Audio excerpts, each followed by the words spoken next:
To introduce our guest.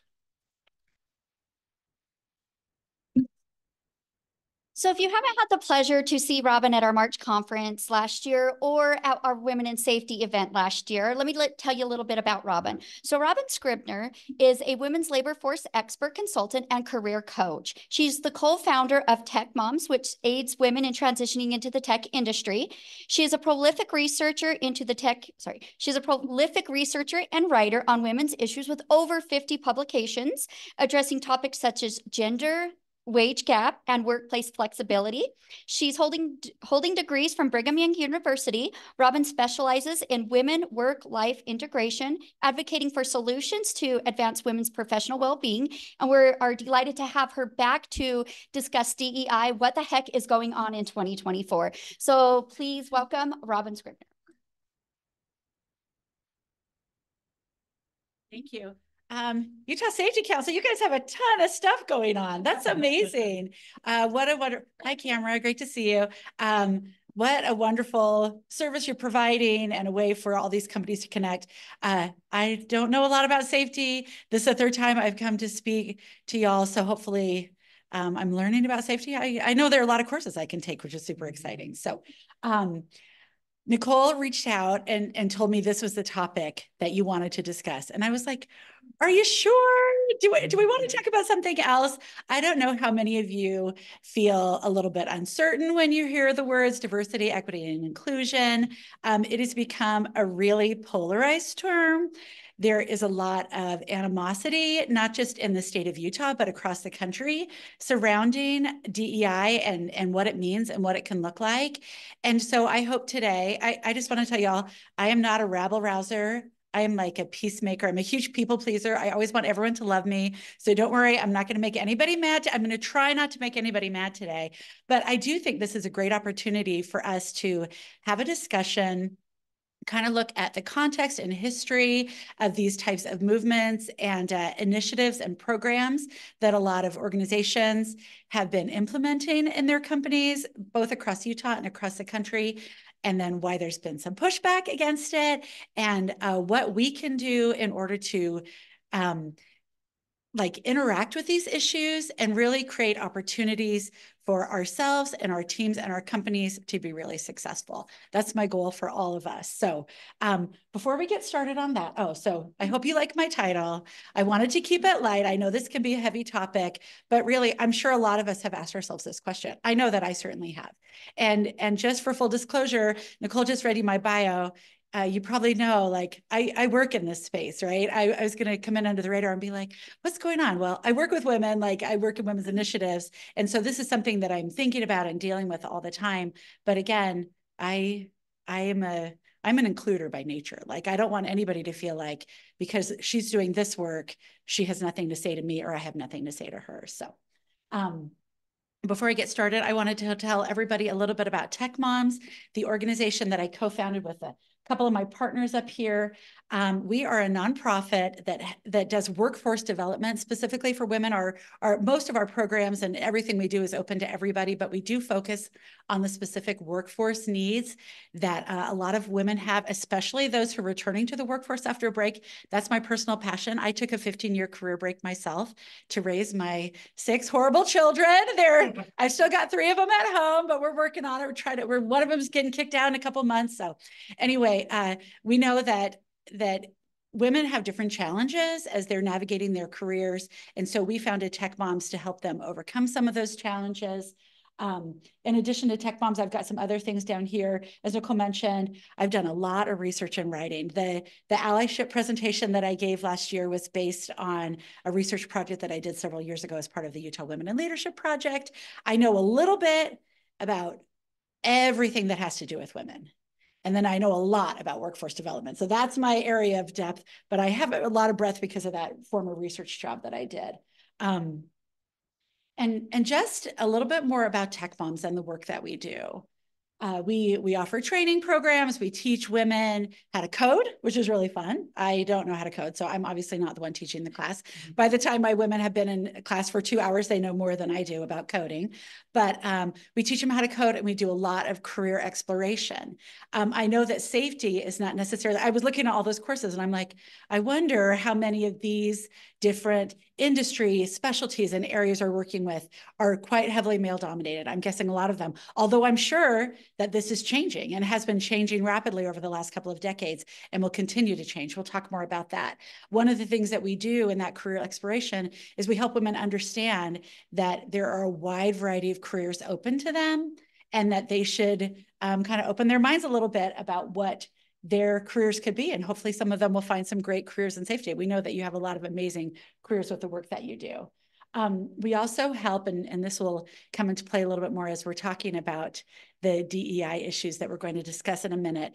We work to make sure that women see themselves in all different types of jobs. And so we bring in guest speakers who are women who look like them, and they say, oh, I never imagined that I could be a cybersecurity expert, but look, here's a woman who looks like me who's a cybersecurity expert. And we really believe that that representation helps people. We follow the be it, see it model that a lot of us have heard about.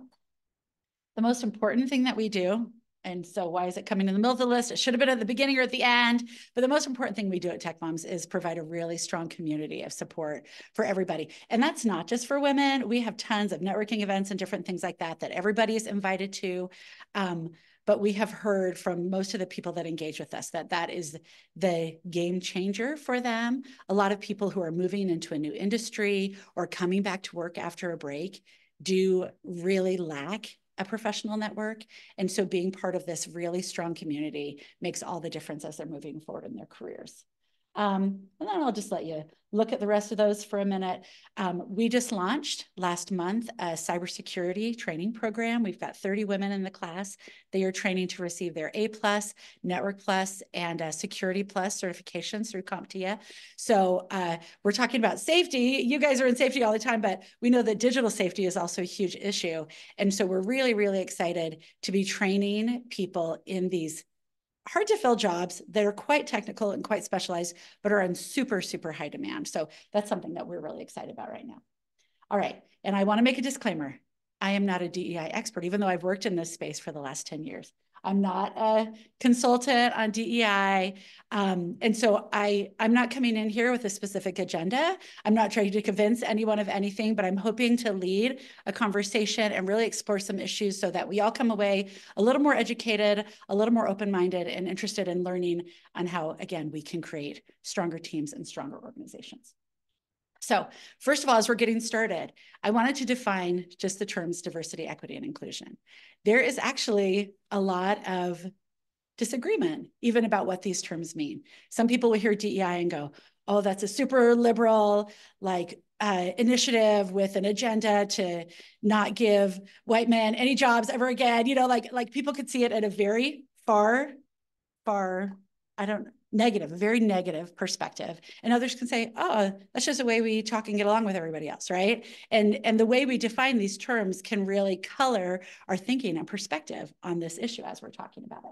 So when it comes to diversity, diversity just means difference, right? It's just a different word for difference. If you have 2 people on your team, you have a diverse team, right? None of us, we're all different in a million different ways.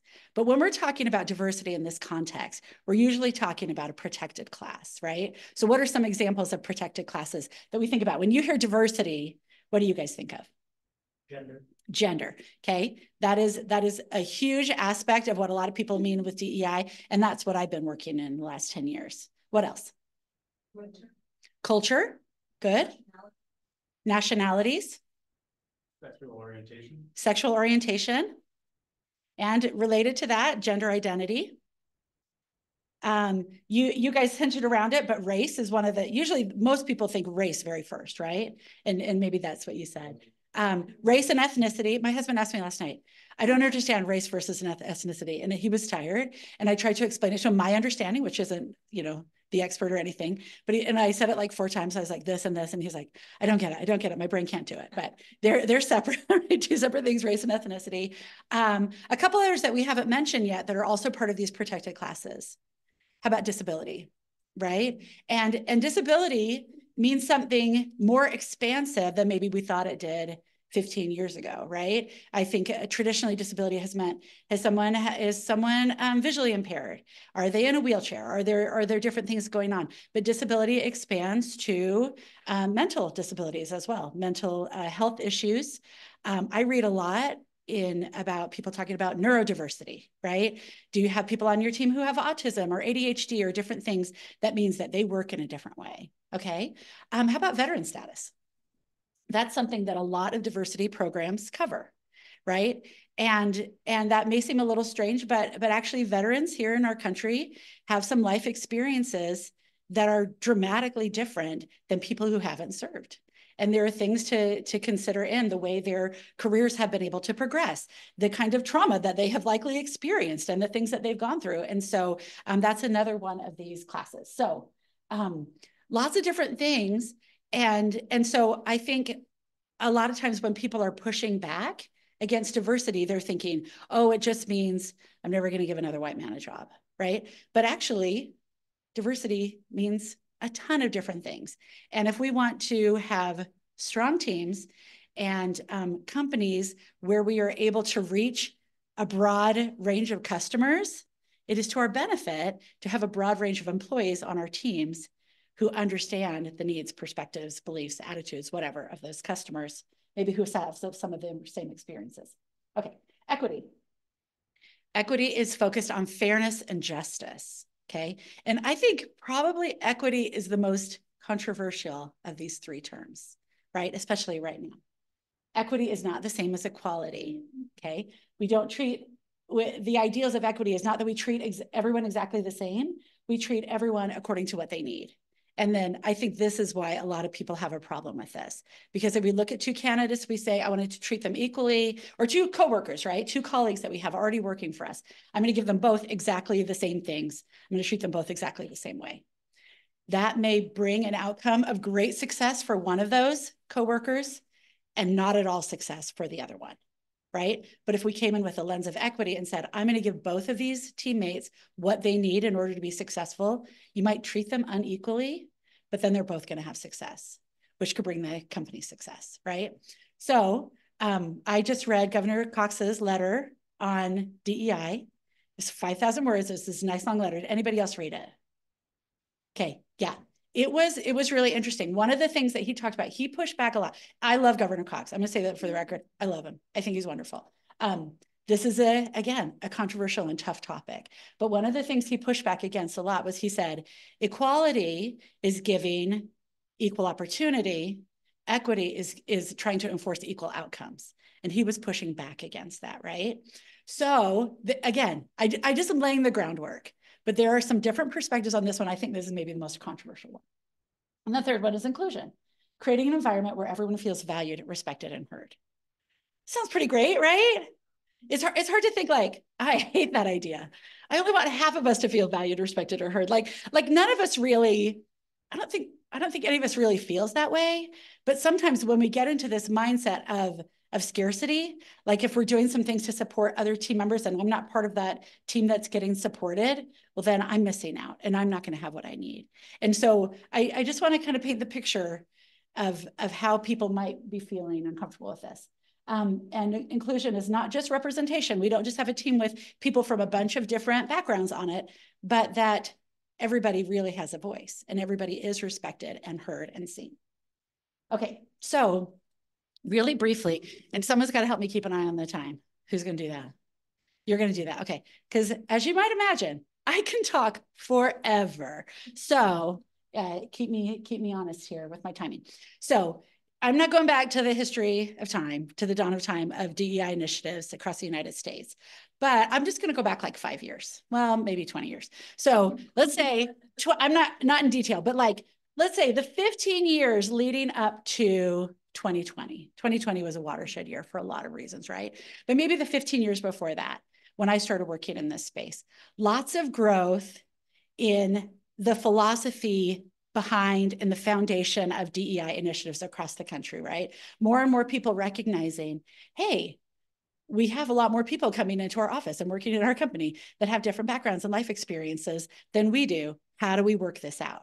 Or the business case for diversity was becoming very strongly established by research. We're all familiar with what I mean by the business case, that research has shown time and time again that teams that are diverse teams that have broad representation from people from different backgrounds are more successful teams, regardless of the type of diversity. They make more money, they make better decisions, they have better outcomes, right? And so for companies whose primary objective is to make money, they started paying attention, right? Like, hey, maybe we should really have more than one woman working in our entire company because women make 85% of the consumer product decisions and the purchasing decisions. So maybe we should hear what women have to say about this, like things like that, right? And recognizing that companies that have a broader representation are more successful.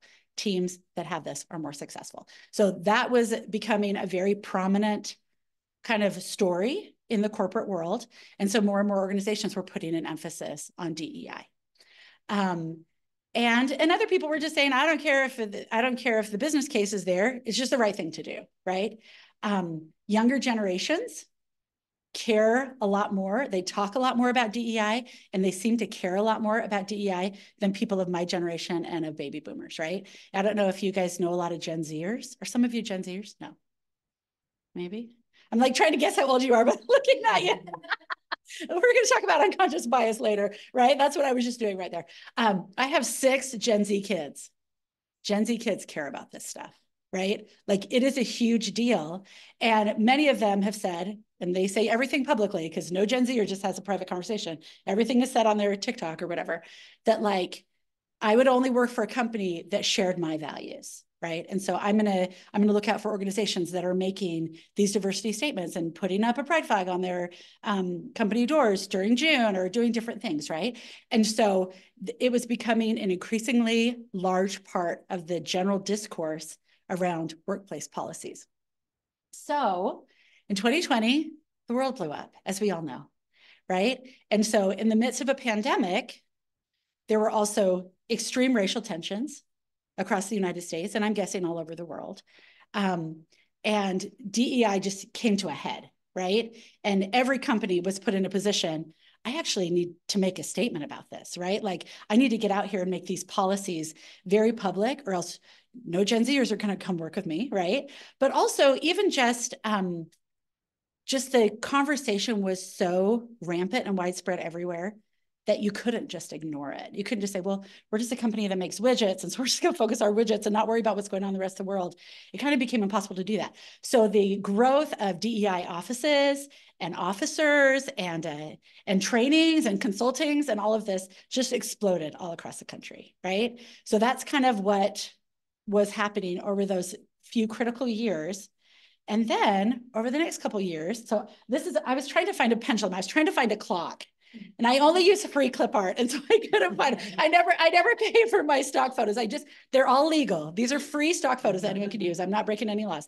But I couldn't find the picture that I wanted of a pendulum clear to one side. Okay, this is what happened in 2020. Clear to one side, right? And now what is happening is a pendulum swinging the other direction.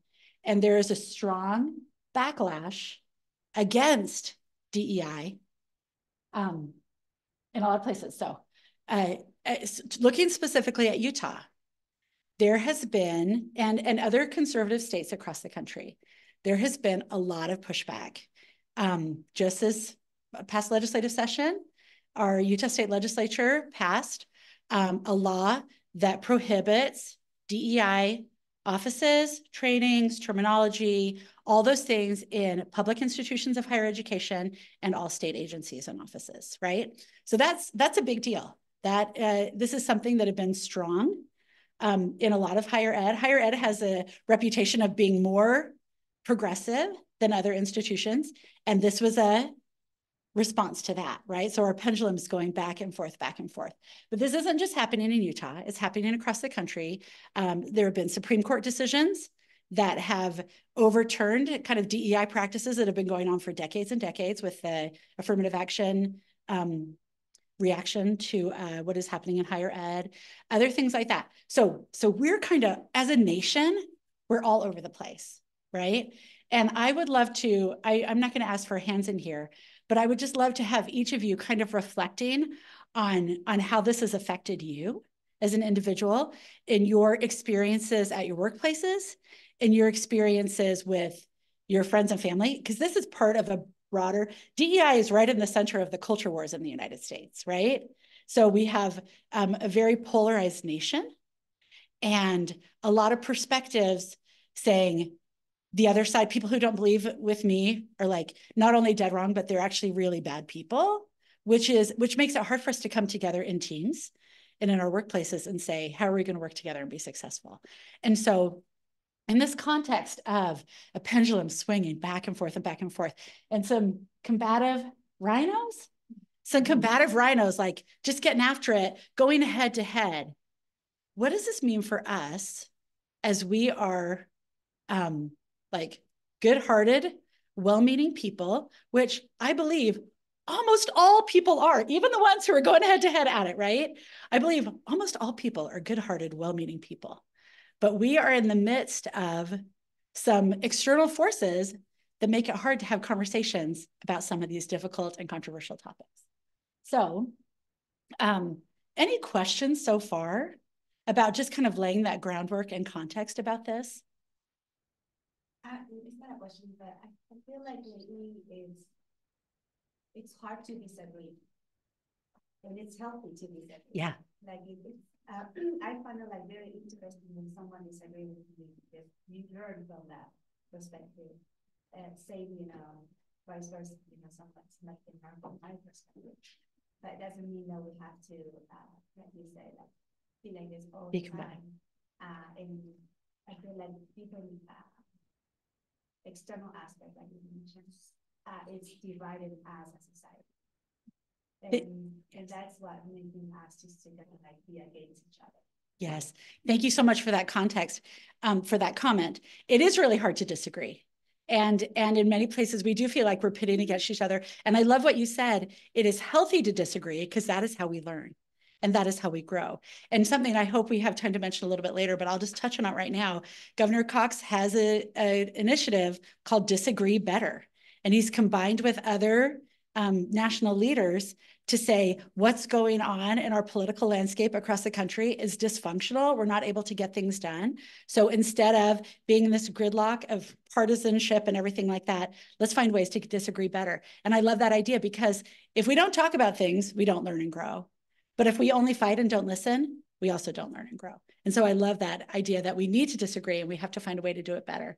So thank you so much. Okay, I just want to touch on these really quickly. I'm not going to spend a lot of time on this. And also, I want to say for the record, I prepared a lot of the research for this presentation using AI. Okay, so listen, I have never done this before. I am a super late adopter. And even though I run an organization called Tech Moms, I hate technology. And so like everyone's like, I love ChatGPT, I'm doing everything. So I'm like, it's so scary, the robots are coming to get us. But I finally decided I'm gonna try this.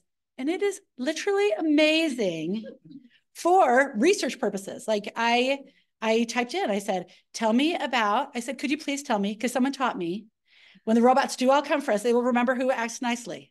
So when I type into my AI, I say, could you please tell me why there's been so much backlash against DEI initiatives in the United States? And she gave me, it gave me 10 answers. Okay, I'm just going to put these all up here right now because I don't want to go through them all. But I want you to look at these for a minute and think if any of these resonate with you. Okay, and again, I'm a person that has worked to specifically help a protected class over the last 10 years of my career. But I have felt uncomfortable with some kinds of conversations surrounding DEI. And I think it is a place where I sometimes hear the conversation that progressives eat their own young. Have you guys heard that phrase before? That in their goal to make sure that they're moving so fast and making social change so quickly that anybody that's not keeping up with them, moving quick enough for them, they're going to get destroyed in the process, right? So my sister actually is a DEI consultant. About 4 or 5 years ago, she did a major global research project. She talked to working professionals from like 30 different countries. She did more than 100 in-depth interviews, and she came up with all this amazing research and stuff to share. And she moved back to the United States. She'd been traveling. She moved back here and she said, I'm going to be a DEI consultant. And she actually started making a lot of money. There has been a lot of money flowing into this, which is one of the things, the economic concerns, one of the things that people are pushing back against. We're throwing tons of money at this, and is it really making a difference? But when she started doing this, I said, you are crazy. I would never, and like I've thought about consulting different things, but I was like, I would never be a DEI consultant because you can't make anybody happy, right? If you're not moving fast enough toward the types of changes that you want to make, then you get trampled. But if you're moving at all, that makes other people uncomfortable. Okay, so finding this tension, again, this is a tricky place to be in. This has become a 100% political topic. So sadly, if you identify with one political party or the other, one of the major parties or the other, you, based on the media you listen to, the thought leaders that you're listening to or whatever, you will believe that DEI is one thing, and if you're on the other side, you will believe it is another thing. And again, we're not talking to each other, and we're not listening to each other. So lots of things that are causing some backlash here. And I don't want to focus on the negative. I want to focus on, in the midst of understanding this context, in the midst of understanding the challenges and disagreements and controversy around this issue, what does it mean for us in our own organizations and teams and our own selves, right? And even our family members. Like, how do we grow in the ways that we are going to go back to that idea of inclusion and hoping that people around us feel seen, heard, respected, whatever. So a couple things that I wanted to touch on as we move on to this next section, which is going to be some like practical how-to ideas here. I really believe this statement, and regardless of what things are called and what laws are passed, I really believe that the underlying values of making sure we have a broad representation of people that we're working with, that we provide opportunities and open up opportunities for people that need them and give everybody a voice. I believe that those are sound principles. I believe they're not just good business sense and they'll make our company successful and they'll make us make more money, but I also think they're just like good people, good humanity principles, right? And I have another friend who is a DEI consultant, and in the midst of all this controversy, she shifted her focus, and the core message isn't really different, but now she talks about emotional intelligence, right?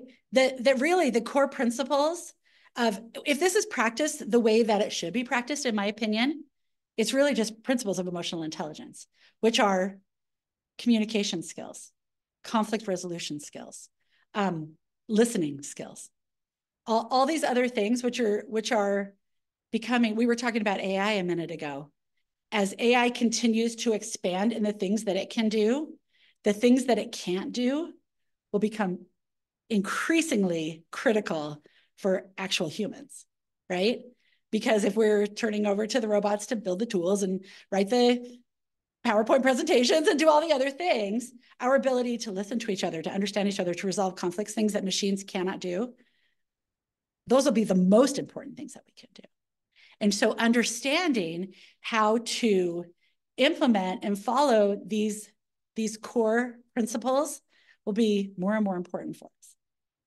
So a couple other reasons why I don't want you to give up on the idea of DEI, even though it's controversial, and whatever you want to call it, right? If your company doesn't have DEI programs, if they don't have other types of initiatives, I actually, because I'm out talking to people all the time, I actually stopped using the terms DEI about a year and a half ago, maybe 2 years ago. We took it out of our marketing materials, right? Because it was contentious, because it would make people look at us and say, oh, they're my enemy. I don't want to work with them, right? And so I use different terms. I use, which you've heard me say a bunch today, broad representation instead of diversity, right? Which it's the same thing, right? But if we have a lot of voices at the table, our table is going to be stronger. So, so whatever you want to call it, whatever you want to call it, in your company and organization, the way that we're making sure that everybody has what they need in order to thrive and be successful, here are the reasons why we need to focus on it. The business case is real. It's not made up. The research is there, and it's been there for a long time. Like, it really is true. I'll give you an example of a business case, the mistake that my husband barely avoided making because he had a diverse team. He had a marketing analytics company, and they were coming up with a marketing slogan about how horrible it is when you forget to tag your outgoing marketing campaigns correctly, right? And so they came up with this idea, like, let's call it post-traumatic implementation disorder, right? And so they thought it was funny and cute, and they had a veteran on their team who said, that is not funny. That is not cute. Don't do that marketing campaign. And if they did, and this happens, you've seen anecdotes of this happening all the time. Like, someone will post something with a marketing campaign or a slogan or a title of a product, and they're like, there was clearly no woman on that marketing team, right? Because they used a word that was like, that's not the way we use that word, right? And so that's just one example of how businesses can make better decisions if they have more voices at the table and being heard, right? This, as I mentioned before, the generational commitment is strong. And so more and more millennials and Gen Z, and who knows have they named the next generation yet? Is Gen Z over? Gen Alpha. Okay. Are they already born? I can't follow generations. It's like super confusing. I actually look it up. Like, it's a regular Google search for me because I work with workplaces. We have 5 generations in the workforce right now. Like, my dad is 85. He's not still working, but he's on like 3 boards. And so he is having a voice with conversation and talking to 20-year-olds. Like, right now, we are spread. We've got 5 generations. We didn't talk about age as part of diversity. Age is absolutely part of diversity. I am 50, so I'm officially over the hill, y'all. And age discrimination starts at like 45, right? But it's also age discrimination when we're young. I was talking about the unconscious bias, and I was like trying to figure out how old this young person was. Like, I mean, we all naturally do it. We'll talk about that in a minute if we have time. Okay, generational commitment is strong. Upcoming workers will demand this, right? So it's not something we can say, we're not gonna have these types of conversations at our companies. You won't be able to find people to work for you, right? And the last is that our state demographics are shifting. Women are making up an increasingly large percentage of the total workforce. So if we built a team 25 years ago and we didn't have to worry about having a women's bathroom in our site because there were never any women on our teams, that's less likely going to be a reality for you. But also, the racial and ethnic demographics of our state are changing. I love that you're offering these courses in Spanish, right? That is reaching a large percentage of our total population here in the state of Utah. We're around almost 20% Spanish speakers in the state. So this is not something we can ignore. With any of our companies, organizations, we can't just say, we don't need to worry about how people are different and what they need, right? It's just not, it's not a reality. So one of the questions that was asked in the anonymous questions, and I appreciate those of you that submitted questions, was how can we help foster, and this is a paraphrase of it, but how can we foster a sense of belonging at work? And going back to that idea of, a lot of people have replaced the inclusion with belonging, right? I'm not just included in here, but I really belong to this team. Pretty soon that word will also be vilified, but we can use it for right now. I don't know if anybody's against. I heard a higher ed person say, we're not saying DEI anymore. We're saying humanity, dignity, and belonging. How can anyone argue with those 3 beautiful terms? Well, we will pretty soon. Like, we'll find a way to get divided and start arguing with those terms. So for right now, a feeling of sense of belonging. And how can you be productive in an organization where you don't feel you belong, right? So I hope we can see that there is a corporate need and value in fostering the sense of belonging. So the very first one is getting proximate. You guys have heard this phrase before, getting close to someone. I'll tell you an example from my own life with my neighbor. I have a neighbor who is in my church congregation, but I didn't know him very well. What I did know about him through the grapevine was that he and I, politically polar opposites, like, could not be more different. Right. And so I would go to my neighborhood caucus meeting and hear him talk and go, that guy's crazy. We see the world so different, like making judgments about him. Right. And we ended up in our church responsibilities working together on music. So I lead the choir in my church, and he plays the organ and he loves music. And he would, and so we started to develop a friendship. And he would come up to me and say, have you listened to this song, blah, blah, blah, and all this stuff. He is a wonderful person. Of course, most of us are, right? He's a wonderful person. I love him, right? My family still like, oh, that guy's so crazy. We got to make sure he's not our state delegate, you know, stuff like that. But like by getting to know him, I realized he's a wonderful person. If we get to know almost anybody, no matter how different they seem on the surface, no matter what their background is, their beliefs, their values, their ideology, if we really get to know them on a personal level, we realize, all humans are like 95% the same. We care about the same things, right? And sometimes we disagree about how to get there. And there are some things we totally disagree on.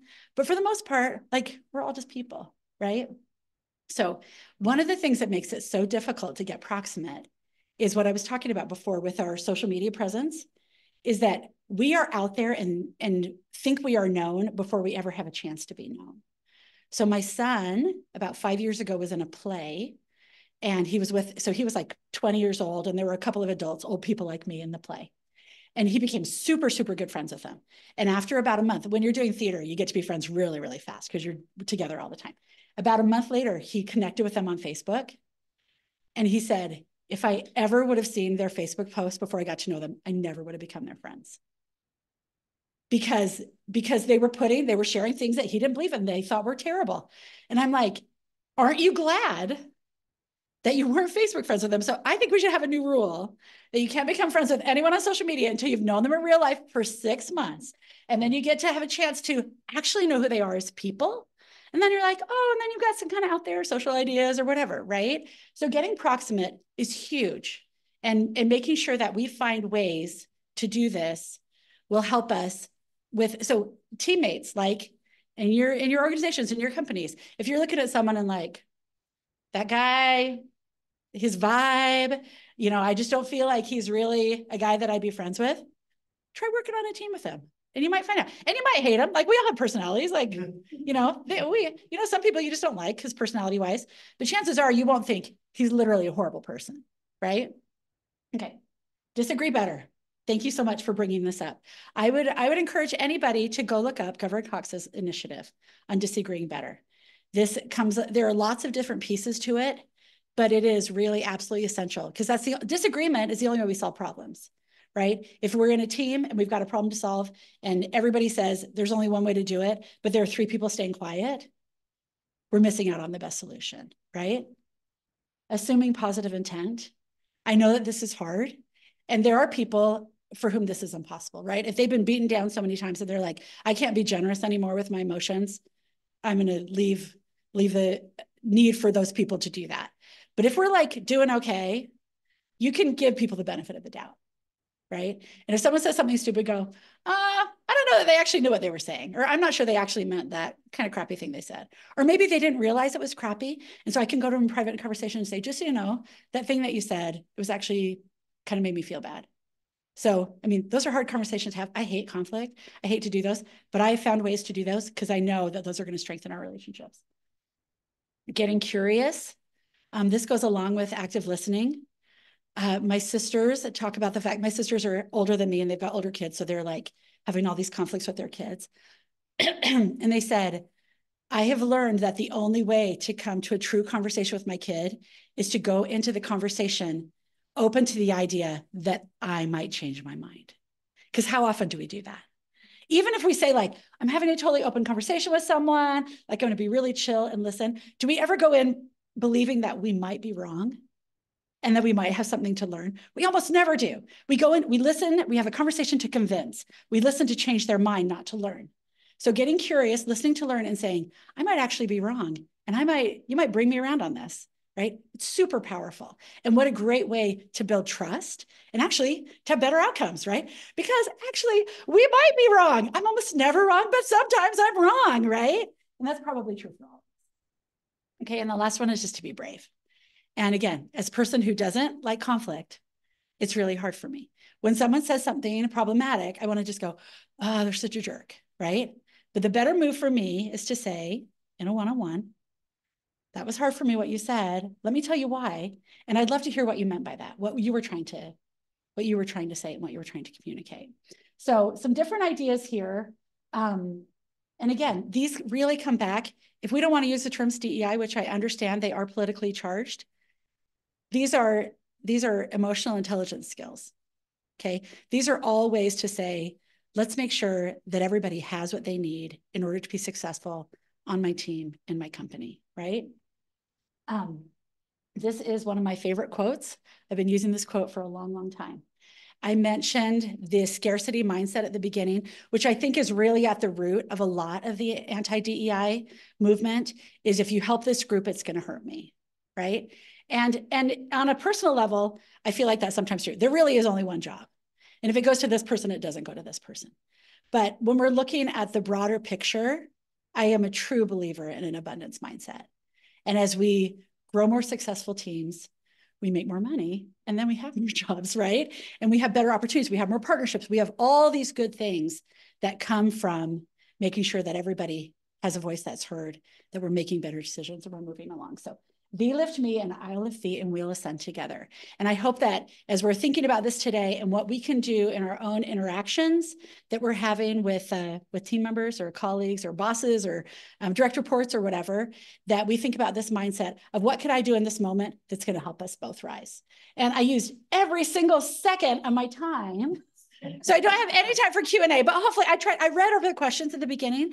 And if you asked a question and didn't feel like we addressed it, I've got my LinkedIn up here. I would love for everybody to connect with me on LinkedIn. I love LinkedIn. I use it all the time. It's the only social media I like. I hate all other social media.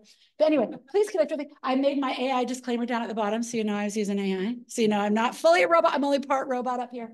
Anyway, thank you so much. This was a really fun opportunity to chat with y'all. Thank you.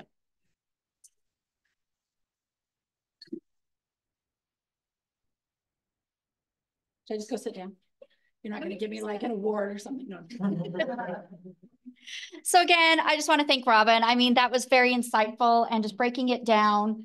And again, if you need to reach out to her or if you didn't get her information, we will have this available on Facebook as well as our YouTube channel.